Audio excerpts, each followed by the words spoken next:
अथ दिव्यपरादशमापनस्तोत्रम्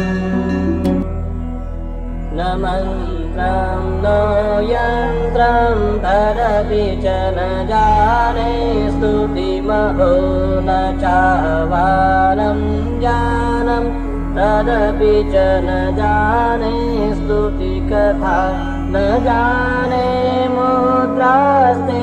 तदपि च न जाने विलपनं परं जाने मातस्त्वदनुसरणं क्लेशहरणं विदेराज्ञानेन द्रविणविरहेणालशतया विधेया सख्यत्वा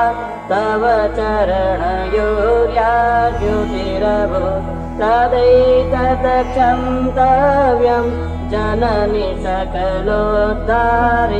शिवे कुपुत्रो जायेत क्वचिदपि कुमाता न भवति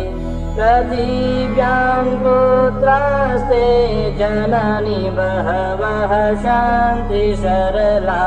परं तेषां मध्ये विरलतरलोऽहं तव सुतः मदीयोऽयं त्यागः समुचितमिदं न तव शिवे कुपुत्रो जायेत क्वचिदपि कुमाता न भवति जगन्मातर्मातस्तव चरणसेवा न रचिता न वा दत्तं देवि द्रविणमपि भूयास्तव मया तथापि त्वं स्नेहं मयि निरुपमं यत् प्रकुरुषे कुपुत्रो जायेत क्वचिदपि कुमाता न भवति परित्यक्ता देवा विविधविधसेवा कुलतया मया पञ्चाशीते रधिकमपनीते तु वयसि इदानीं चेन्मातस्तव यदि कृपानापि भविता निरालम्बोलम्ब दरजननिकं यामि शरणं स्वपाको जल्पाको भवति मधुपाकोपमगिरा निरातङ्को रङ्को विहरति चिरं कोटिकनके तवापणे कर्णे विशति मनुवाणे फलमिदं जनः को जानीते जननि जपनीयं जपविधौ चिताभस्मालेपो गरलमशनं दिक्पटधरो जटाधारी कण्ठे भुजगपतिहारी पशुपति कपालीभूतेषु भजति जगदीशैकपदवीं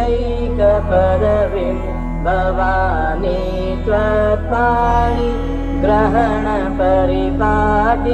बलमिदं न मोक्षस्याकाङ्क्षा भवविभवाञ्छापि च न मे न विज्ञानापेक्षा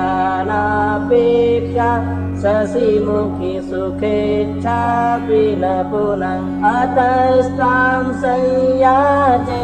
जननि जननं यातु मम वै मृडानि रुद्राणि शिव शिव भवानीति जपत नाराधितासि